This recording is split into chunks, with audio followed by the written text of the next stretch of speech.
अस्सलाम वालेकुम दोस्तों, कैसे हो सब? अल्हम्दुलिल्लाह बढ़िया हो गए। स्वागत है आप सभी का माय न्यू वीडियो में। जैसे आप सभी को मालूम है, मौला हुसैन का महीना बहुत ज़्यादा नज़दीक आ रहा है। आपको हम उल्लू का और मौला हुसैन का एक वाक़या दिखाते हैं। उल्लू दुनिया से दूर क्यों रहता है? उल्लू रात में ही दिखाई देता है, दिन में क्यों नहीं दिखाई देता? आइए आपको दिखाते हैं ये वाक़या, पूरी हकीकत।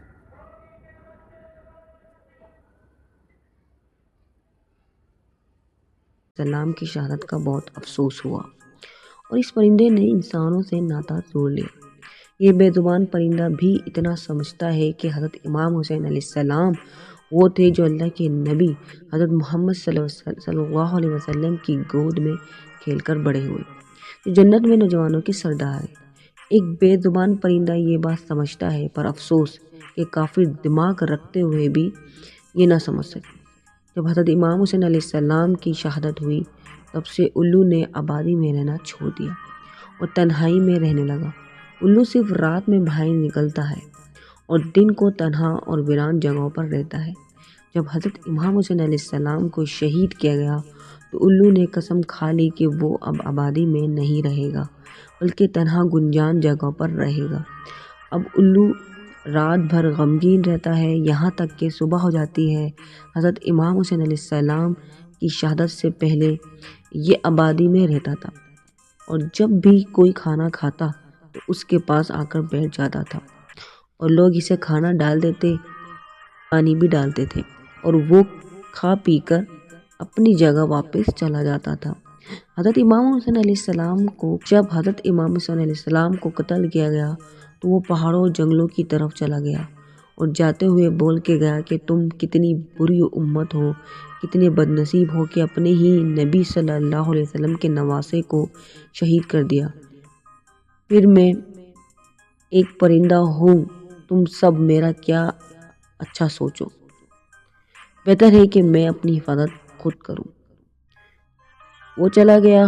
वो सारा दिन कुछ नहीं खाता और दिन को रोज़ा रखता है और शाम को हज़रत इमाम हुसैन अलैहिस्सलाम की शहादत की याद में गमज़दा रहता है। इसका वाक़या कुछ यूँ है, जब इस परिंदे को पता चला कि हज़रत इमाम हुसैन अलैहिस्सलाम अपने काफ़िले के साथ करबला के मैदान में रुके हैं, कि ये 9 मुहर्रम की रात को करबला के मैदान में जा पहुँचा और हज़रत इमाम हुसैन अलैहिस्सलाम से अर्ज़ करने लगा, या हुसैन मेरे लिए क्या हुक्म है? तो हज़रत इमाम हुसैन अलैहिस्सलाम ने फरमाया कि ए परिंदे, तुम यहाँ से चले जाओ, क्योंकि 10 मुहर्रम को यहाँ हज़रत मोहम्मद सल्लल्लाहु अलैहि वसल्लम के अहल के साथ जो होने वाला है, वो तुमसे ना देखा जाएगा और तुम उसको बर्दाश्त नहीं कर पाओगे। ये सुनकर उल्लू बहुत परेशान हुआ और अर्ज़ करने लगा कि मैं यहाँ से नहीं जाऊँगा। जब वो परिंदा करबला में रुकने की ज़िद करने लगा, हज़रत इमाम हुसैन अलैहिस्सलाम ने उसको वहाँ रुकने की इजाज़त दी। उस परिंदे ने करबला का पूरा वाक़या अपनी आंखों से देखा। उसने देखा कि यजीद ने हुसैन अलैहिस्सलाम को के अहल और उनके साथियों पर किस तरह जुल्म किया। उल्लू ने हज़रत इमाम हुसैन अलैहिस्सलाम के कटे हुए सर मुबारक को अपनी आंखों से देखा, यहाँ तक कि पूरा करबला का वाक़या अपनी आंखों से देखा। हज़रत इमाम हुसैन अलैहिस्सलाम की लाश मुबारक पामाल होते हुए भी अपनी आंखों से देखा। इतना जुल्म देखने के बाद उसके दिल में इंसानों के लिए नफ़रत हो गई और वीरानों में रहने लगा। ये परिंदा उल्लू हज़रत मोहम्मद सल्लल्लाहु अलैहि वसल्लम से मोहब्बत करने वाला है, लेकिन आज के ज़माने में लोग इसे मनहूस समझते हैं और बदशुगनी की अलामत समझते हैं, और जहाँ उल्लू बोले वहाँ से निकल जाते हैं और बाज़ मरतबा अपने घर बार उल्लू के बोलने की वजह से छोड़ देते हैं।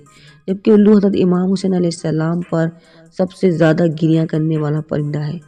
परिंदों में सबसे ज़्यादा इसको हज़रत इमाम हुसैन अलैहिस्सलाम की शहादत पर सदमा पहुँचा, वो उल्लू है। इमाम अली रज़ा फरमाते हैं कि ये परिंदा हज़रत रसूल सल्लल्लाहु अलैहि वसल्लम के ज़माने में घरों और मोहल्लों में रहता था, और जब कोई इंसान कुछ खा रहा होता था उसके सामने आकर बैठ जाया करता था। लोग इसे खाना भी डालते थे और उसे खा पी कर वो उड़ जाया करता था। जब इमाम हुसैन अलैहिस्सलाम को शहीद किया गया, तो उसने आबादियों को छोड़ दिया और वीरानों, शहरों, अंधेरों और पहाड़ों में अपना घर बसा लिया। اور کہنے لگا کہ تم بدترین قوم ہو کیونکہ تم نبی صلی اللہ علیہ وسلم کے فرزند کو شہید کر دیا، مجھے اب تم پر بھروسہ نہیں رہا۔ امام صادق فرماتے ہیں کہ الو پورے دن روزہ رکھتا ہے اور افطار ہونے پر اللہ کے دیے ہوئے رزق سے افطار کرتا ہے۔